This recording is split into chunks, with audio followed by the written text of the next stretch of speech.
ಪ್ರತೀಕಾರ ತೆರಿಗೆಯನ್ನು ಘೋಷಿಸಿದ್ದಾರೆ. ಭಾರತದ ರಿಯಾಕ್ಷನ್ ಏನು?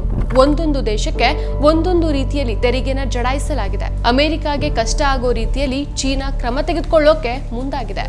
ಪರಸ್ಪರ ಆರ್ಥಿಕ ಸಂಬಂಧಗಳ ಮೇಲೆ ಪರಿಣಾಮ ಬೀರಬಹುದು. ನಮಸ್ಕಾರ, eDina.comಗೆ ಸ್ವಾಗತ. ನಾನು GM ಪವಿತ್ರ.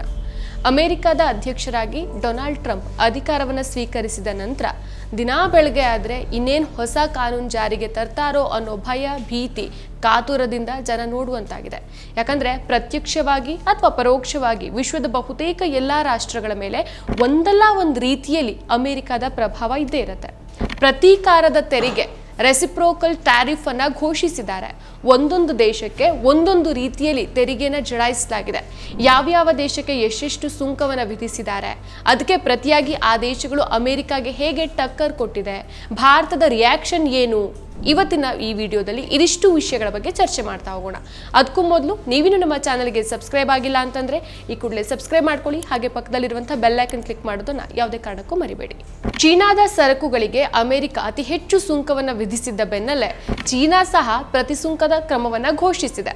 ಅಮೆರಿಕದ ಸರಕುಗಳಿಗೆ ಚೀನಾ 34% ಹೆಚ್ಚುವರಿ ಸುಂಕ ವಿಧಿಸೋಕೆ ನಿರ್ಧರಿಸಿದೆ. ಏಪ್ರಿಲ್ 10ರಿಂದ ಚೀನಾದ ಹೊಸ ಸುಂಕ ಜಾರಿಗೆ ಬರುತ್ತೆ. ಚೀನಾದ ಈ ಕ್ರಮ ನಿರೀಕ್ಷಿತನೇ. ಸೊ ಇವಿಷ್ಟು ಮಾತ್ರ ಅಲ್ಲ, ಎಲೆಕ್ಟ್ರಿಕಲ್ ಕಾರ್ಗಳಿಂದ ಹಿಡಿದು ಬಾಂಬ್ಗಳವರೆಗೆ ವಿವಿಧ ಪ್ರಮುಖ ಉತ್ಪನ್ನಗಳ ತಯಾರಿಕೆಗೆ ಬಳಸಲಾಗುವಂತಹ ಕೆಲ ಖನಿಜಗಳು ಅಮೆರಿಕಾಗೆ ಸಿಗೋದು ಕಷ್ಟ ಆಗೋ ರೀತಿಯಲ್ಲಿ ಚೀನಾ ಕ್ರಮ ಕೈಗೊಳ್ಳೋಕೆ ಮುಂದಾಗಿದೆ.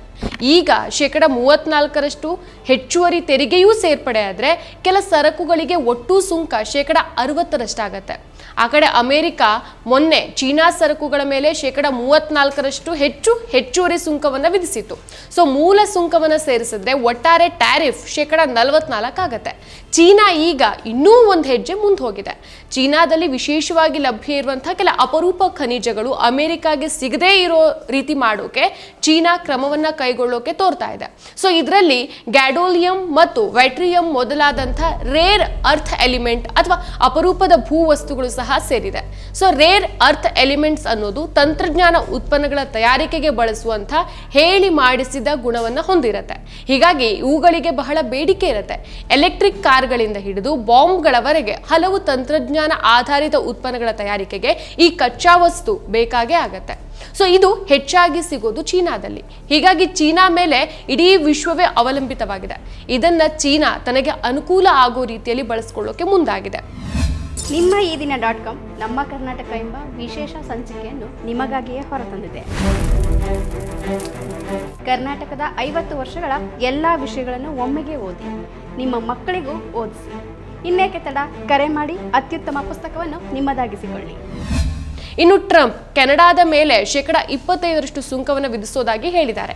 ಇದಕ್ಕೆ ಪ್ರತಿಯಾಗಿ ಕೆನಡಾ ಅಮೆರಿಕಾದಿಂದ ಆಮದಾಗುವಂಥ ಸರಕುಗಳ ಮೇಲೆ ಅಷ್ಟೇ ಪ್ರಮಾಣದಲ್ಲಿ ಅಂದ್ರೆ 25% ಅಲ್ಲೇ ಸುಂಕ ಹೇರೋಕೆ ಘೋಷಿಸಿದೆ. ಇದೀಗಾಗಲೇ ಜಾರಿಗೆ ಬಂದಿದೆ ಅನ್ನೋ ಮಾಹಿತಿ ಕೂಡ ಇದೆ. ಸೊ ಮುಕ್ತ ವ್ಯಾಪಾರ ಒಪ್ಪಂದಕ್ಕೆ ಅನುಗುಣವಾಗಿಲ್ಲದ, ನ್ಯಾಯಸಮ್ಮತವಲ್ಲದ ಅಮೆರಿಕದ ಸುಂಕಕ್ಕೆ ವಿರುದ್ಧವಾಗಿ ಕೆನಡಾ ದೇಶ ಅಮೆರಿಕದ ಕಾರುಗಳ ಮೇಲೆ 25% ಅಷ್ಟು ತೆರಿಗೆನ ವಿಧಿಸ್ತೀವಿ ಅಂತ ಕೆನಡಾದ ಪ್ರಧಾನಿ ಹೇಳಿಕೆಯನ್ನ ಕೊಟ್ಟಿದ್ದಾರೆ. ಇನ್ನು ಜಪಾನ್ ಕೂಡ ಅಮೆರಿಕದ ಸುಂಕ ನೀತಿಗೆ ವಿರೋಧವನ್ನು ವ್ಯಕ್ತಪಡಿಸಿದೆ. ಅಮೆರಿಕದ ಇತ್ತೀಚಿನ ಕ್ರಮಗಳು ಅತ್ಯಂತ ವಿಷಾದಕರವಾಗಿದೆ, ಇವನ್ನ ಮರುಪರಿಶೀಲಿಸಬೇಕು. ಅಮೆರಿಕದ ನೀತಿಯಿಂದ ಪರಸ್ಪರ ಆರ್ಥಿಕ ಸಂಬಂಧಗಳ ಮೇಲೆ ಮತ್ತು ಜಾಗತಿಕ ಆರ್ಥಿಕತೆ ಮೇಲೆ ಪರಿಣಾಮ ಬೀರಬಹುದು. ಆದ್ರಿಂದ ಸುಂಕ ಕ್ರಮಗಳಿಂದ ಜಪಾನನ್ನ ಹೊರಗಿಡುವಂತೆ ಅಮೆರಿಕವನ್ನ ನಾವು ಬಲವಾಗಿ ಒತ್ತಾಯಿಸ್ತೇವೆ ಅಂತ ಹೇಳಿದ್ದಾರೆ.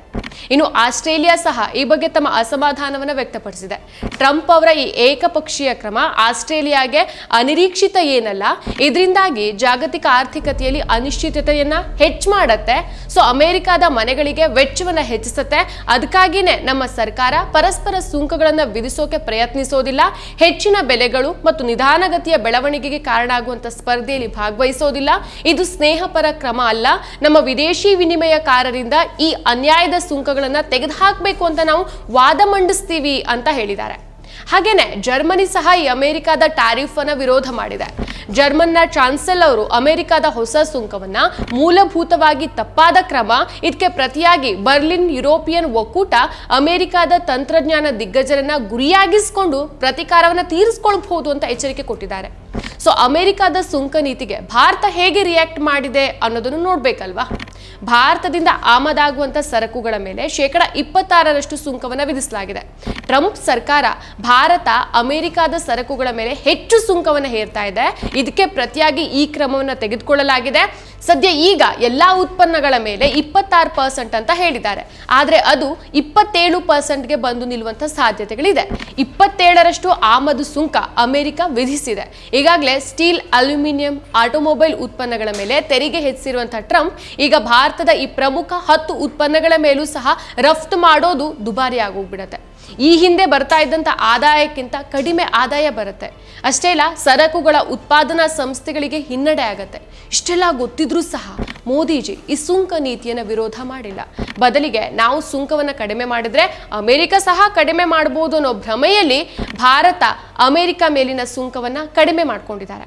ಪ್ರಧಾನಮಂತ್ರಿ ನರೇಂದ್ರ ಮೋದಿ ಅವರು ಫೆಬ್ರವರಿ 13, 2025ಕ್ಕೆ ಟ್ರಂಪ್ ಅವರನ್ನ ವಾಷಿಂಗ್ಟನ್ ನಲ್ಲಿ ಭೇಟಿಯಾದಾಗ ಭಾರತ ಕೆಲವು ಅಮೆರಿಕದ ಉತ್ಪನ್ನಗಳ ಮೇಲಿನ ಸುಂಕವನ್ನ ಕಡಿಮೆ ಮಾಡುತ್ತೆ. ಉದಾಹರಣೆಗೆ ಹಾರ್ಲೆ ಡೇವಿಡ್ಸನ್ ಮೋಟಾರ್ ಸೈಕಲ್ಗಳ ಮೇಲಿನ ಸುಂಕವನ್ನ 50% ಇಂದ 30ರಿಂದ 40%ಗೆ ಇಳಿಸಲಾಗಿದೆ. ಇದು ಟ್ರಂಪ್ ಅವರ ಮೊದಲ ಅವಧಿಯಲ್ಲಿ ಭಾರತದ ಹೆಚ್ಚಿನ ಸುಂಕಗಳ ಮೇಲೆ ಮಾಡಿದ ಟೀಕೆಗೆ ಪ್ರತಿಕ್ರಿಯೆಯಾಗಿತ್ತು. ಎಲ್ಲಾ ದೇಶಗಳು ವಿರೋಧ ಮಾಡೋ ಮೂಲಕ ಪ್ರತಿಕ್ರಿಯೆ ಕೊಟ್ರೆ ಮೋದಿಜಿ ಮಾತ್ರ ಮೊಣಕಾಲೂರಿ ಭಾರತದ ಸುಂಕವನ್ನ ಕಡಿಮೆ ಮಾಡೋ ಮೂಲಕ ಪ್ರತಿಕ್ರಿಯೆಯನ್ನ ಕೊಟ್ಟಿದ್ದಾರೆ. ಇದರ ಜೊತೆಗೆ ಸ್ಯಾಟಲೈಟ್ ಗ್ರೌಂಡ್ ಇನ್ಸ್ಟಾಲೇಷನ್ಸ್ಗಳು, ಇದು ಸಿಂಥೆಟಿಕ್ ಫ್ಲೇವರಿಂಗ್ ಎಸೆನ್ಸ್ಗಳು, ಇದು 100% ಇದ್ದದ್ದು 20%ಗೆ ಆಗಿದೆ. ಇನ್ನು ಮೀನು ಗೊಬ್ಬರ 15% ಇದ್ದಿದ್ದು 5% ಆಗಿದೆ. ಸೊ ಈ ಎಲ್ಲದರ ಮೇಲಿನ ಸುಂಕಗಳನ್ನ ಕಡಿಮೆ ಮಾಡಲಾಗಿದೆ. ಇನ್ನು ಮಾರ್ಚ್ 26ರಿಂದ 29, 2025ರಲ್ಲಿ ನವದೆಹಲಿಯಲ್ಲಿ ನಡೆದಂತ ಭಾರತ ಮತ್ತು ಅಮೆರಿಕದ ವ್ಯಾಪಾರ ಮಾತುಕತೆಯಲ್ಲಿ ಭಾರತ ಅಮೆರಿಕದಿಂದ ಆಮದಾಗುವಂತ 55% ಸರಕುಗಳ ಮೇಲಿನ ಸುಂಕವನ್ನ ಕಡಿಮೆ ಮಾಡೋಕೆ ಒಪ್ಪಿಗೆಯನ್ನ ಕೊಟ್ಟಿದೆ. ಇದರ ಮೌಲ್ಯ ಸುಮಾರು $23 ಬಿಲಿಯನ್ ಆಗಿದೆ. ಸೊ ಟ್ರಂಪ್ ಅವರು 26% ಸುಂಕ ಘೋಷಣೆಗೂ ಮೊದಲೇ ಭಾರತ 30ಕ್ಕೂ ಹೆಚ್ಚು ಉತ್ಪನ್ನಗಳ ಮೇಲಿನ ಸುಂಕವನ್ನು ಕಡಿಮೆ ಮಾಡಿದೆ. ಈ ಹಿಂದೆ ಬಿಜೆಪಿ ಐಟಿ ಸೆಲ್ ಹಾಗೂ ಮೋದಿ ಭಕ್ತರು ಯಾವ ರೀತಿ ಮೋದಿಯನ್ನು ಪೋಟ್ರೆ ಮಾಡಿದ್ರು ಅಂತಂದ್ರೆ, ಮೋದಿ ಒಂದೇ ಒಂದು ಮಾತು ಹೇಳಿದ್ರೂ ಸಾಕು ಟ್ರಂಪ್ ಎಲ್ಲಾ ಸುಂಕವನ್ನ ಕಡಿಮೆ ಮಾಡಿಬಿಡ್ತಾರೆ ಅನ್ನೋ ರೀತಿ ಗುಲ್ಲೆಬ್ಸಿದ್ರು. ಮೋದಿ ಅಂದ್ರೆ ವಿಶ್ವಗುರು, ಈ ವಿಶ್ವಗುರು ಇಲ್ಲದೆ ಇದ್ದಿದ್ರೆ ಭಾರತ ಈಗ ನ್ಯಾಷನಲ್ ಲೆವೆಲ್ ಅಲ್ಲಿ ಹೆಸರು ಮಾಡೋಕೆ ಆಗ್ತಾನೆ ಇರಲಿಲ್ಲ ಅಂತ ಸಹ ಹೇಳಿದ್ರು. ಟ್ರಂಪ್ ಕೇಳೋದಕ್ಕೂ ಮೊದಲೇ ಮೋದಿಜಿ ಟ್ಯಾಕ್ಸ್ ಅನ್ನ ಕಡಿತ ಮಾಡಿದ್ದಾರೆ. ಆದ್ರೂ ಸಹ ಟ್ರಂಪ್ ಭಾರತದ ಮೇಲೆ ಟ್ಯಾಕ್ಸ್ ಬರೆ ಹಾಕಿದ್ದಾರೆ. ಟ್ಯಾಕ್ಸ್ ಬರೆ ಹಾಕಿಸ್ಕೊಂಡಂತ ಎಲ್ಲಾ ದೇಶಗಳು ಟ್ರಂಪ್ಗೆ ಹಿಡಿ ಶಾಪ ಹಾಕಿ ವಿರೋಧ ಮಾಡ್ತಿದ್ದಾರೆ. ಟ್ಯಾಕ್ಸ್ ಹೆಚ್ಚು ಮಾಡಿ ತಪ್ಪು ಮಾಡಿಬಿಟ್ರಿ ಅಂತ ಬೈತಾ ಇದ್ದಾರೆ. ಆದ್ರೆ ಈ ಕಡೆ ಮೋದಿಜಿ ಮಾತ್ರ ಭಾರತದ ಕಡೆಯಿಂದ ಏನೂ ರಿಯಾಕ್ಷನ್ ಕೊಟ್ಟಿಲ್ಲ. ಟ್ರಂಪ್ ಹೇಳಿದ್ದಕ್ಕೆಲ್ಲ, ಟ್ರಂಪ್ ಮಾಡಿದ್ದಕ್ಕೆಲ್ಲ ತಲೆ ಆಡಿಸ್ಕೊಂಡು ಕೂತಿದ್ದಾರೆ. ಹಾಗಾದ್ರೆ ವಿಶ್ವಗುರು ರಿಯಾಕ್ಷನ್ ಇದೇನಾ? ಮತ್ತಷ್ಟು ವಿಶೇಷ ವಿಡಿಯೋಗಳನ್ನು ನೋಡಲು ಮತ್ತು ಹೊಸ ವಿಡಿಯೋಗಳ ಬಗ್ಗೆ ತಿಳಿಯಲು ಈ ದಿನ .com ಯೂಟ್ಯೂಬ್ ಚಾನೆಲ್ ಸಬ್ಸ್ಕ್ರೈಬ್ ಮಾಡಿ ಮತ್ತು ಬೆಲ್ ಐಕಾನ್ ಕ್ಲಿಕ್ ಮಾಡಿ.